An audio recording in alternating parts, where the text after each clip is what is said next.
Good afternoon. Thank you for joining us here on LemonWire Live.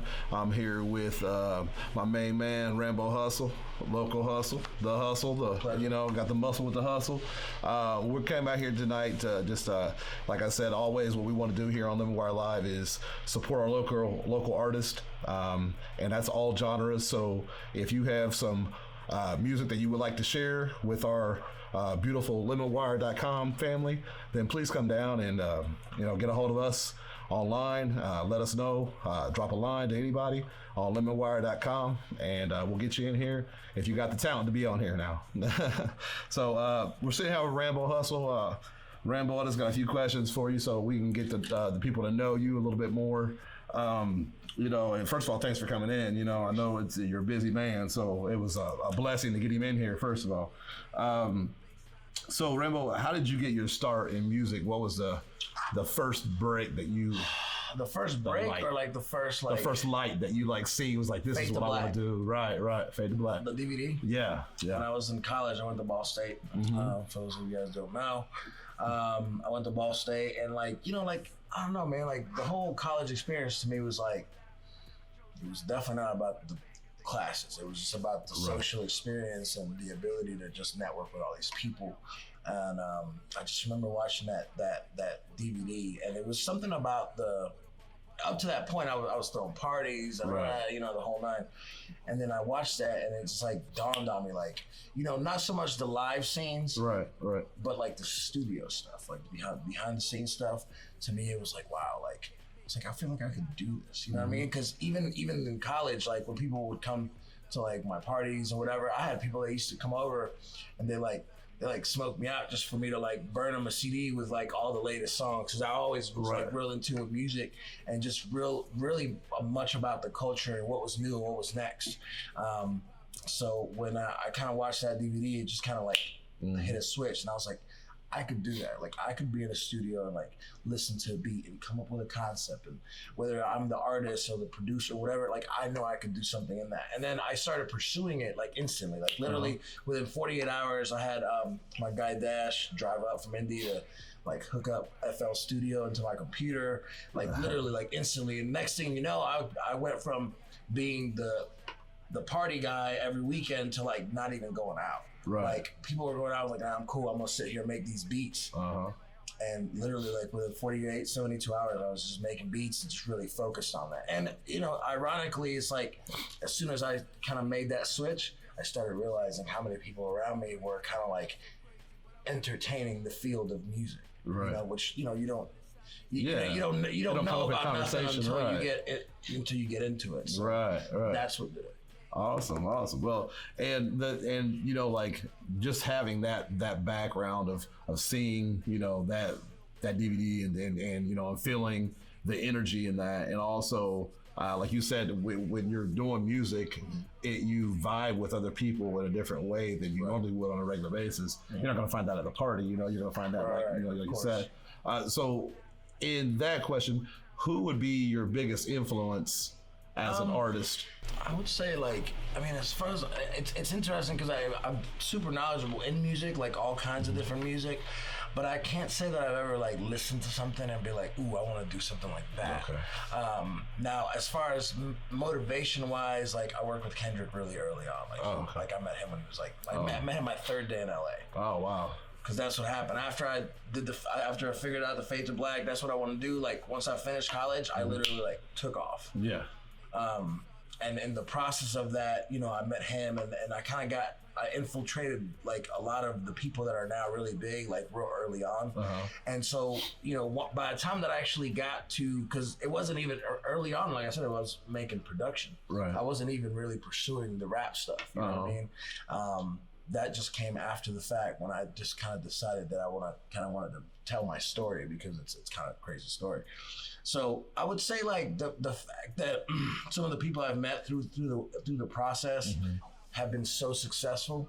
So my motivation is really the bar that I've seen people raise and get to. So it's for me, musically and creatively, it's really about telling my story more so than emulating somebody's style or art or being inspired by this or the other. It's really just like me wanting to leave a legacy behind to Right. the music. I like that. It's raw, you know, and like you said, it's best to put your own stuff out and let people vibe with that instead of trying to be someone else. Right. And you know, like a lot of artists know each other here locally. Who would be some other people that you would say are on the Indianapolis scene that you have worked with or that you would like to work with in the future?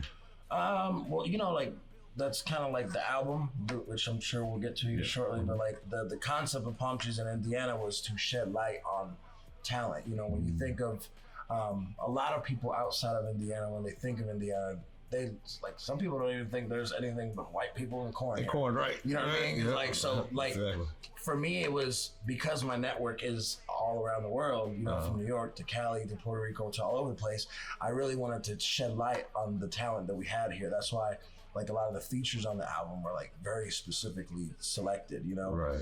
So I would say like like Point Dexter's a kid that I've been I met him when he was 17, and I watched him at a show, and I was like, wow, this kid's a star. I was blown away when I saw that. You know, so after that, I directed the Legendary video for him, and we've kind of built a relationship since then. But pretty much everybody that's on the album is people that I genuinely feel like have, you know, not just talent, but like the potential to like break through nationally, which is I think is really important because you know everybody wants. It's natural to be cliquey and to support your homies and stuff, but like sometimes your homie ain't the person that's gonna give you that's gonna like shed the biggest light, you know. So I would say like Point Dexter got great talent. Fresh Does It is killing it right now. He wasn't on the album, but we got probably like 3 records on deck. Okay.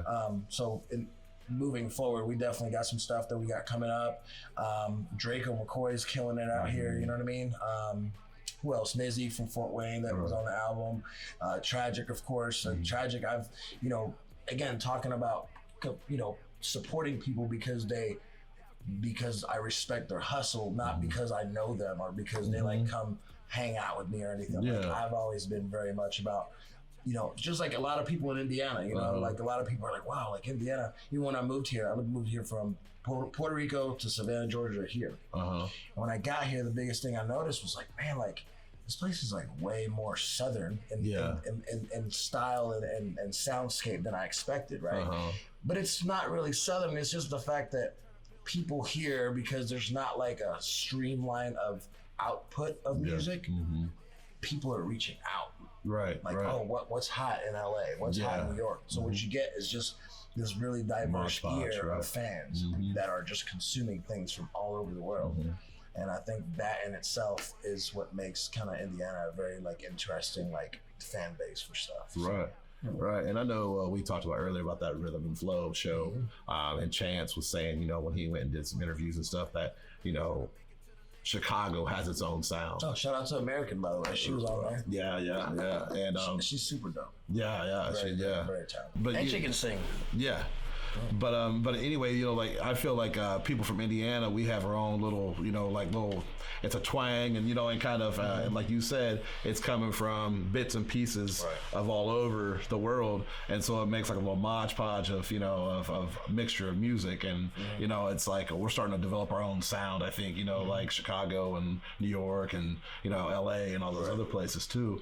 But that was another thing I was going to get to also was your album Palm Trees in Indiana, like genius. I mean, like, you know, like that when I first saw that title, I was like, okay, I have to listen to this. I had a lot of people that were like, nah, you need to just call it Palm Trees, like take the Indiana out of it, you know what I mean? Because they're like, oh, well, people don't see Indiana as cool, But like that was the whole concept. It was like, I want to change the narrative on what people see in Indiana. So when you think of palm trees, you think of like vacation, you think of destinations, you think of places that are places that you want to be at, right? Getaways, right. So the idea of Palm Trees in Indiana was like, first is like, it's like a double entendre metaphor. So one is like, there's a lot of talent here, but like even in the nightlife, even the lifestyle, like Indiana, if it wasn't for the, you know, the insane weather changes that we get, would be a very attractive place to be. And when people come here, they're like,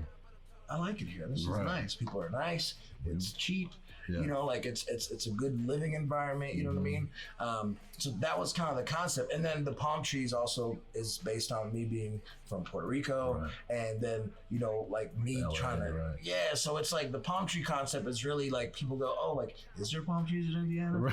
And I'm like I don't know, but like and then people from there, I was like, there's no palm trees in Indiana. So it's like the concept was just streamlining the idea that like there is talent here and there is attractions here that people from other places would be interested in. You know what I mean? I don't know. I feel like I haven't had a lot of people here locally like gravitate to it the way that I expected it. I don't know why. Maybe it's because I'm not actually from here, and maybe people are like, you know, kind of hesitant to pull that in. But if you look at, you know, like you have like I put Tragic and Compton Menace on the record, exactly. You know, which is insane. You know, to me, I have this very strong belief that West Coast production, like non-West Coast artists on West Coast production, always have a chance to really blow up really big, because if you look at like what Dre did, you look at all the artists that he brought to the West Coast sound, you look at Eminem, Detroit, you look at Bone Thugs and Harmony, who was through Eazy-E, but that was still a very West Coast driven sound. You look at 50 Cent from New York, all that is West Coast driven sound,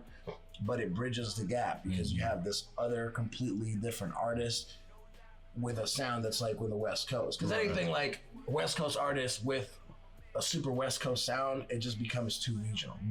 Like you have like Kendrick that actually kind of stood out because he was doing stuff on New York style beats and Southern style beats, and suddenly they were like, yo, like, well, who's this kid from? Oh, he's from West Coast? Like, he doesn't sound like he's from West Coast. You know, so I think anytime that you are able to diversify your sound, you know, when I originally created, I produced the worldwide record. And I had Dylan. I'm not like a producer by the concept of like, oh, I've been doing this for 10 years. But I can create a record and I can kind of mold it.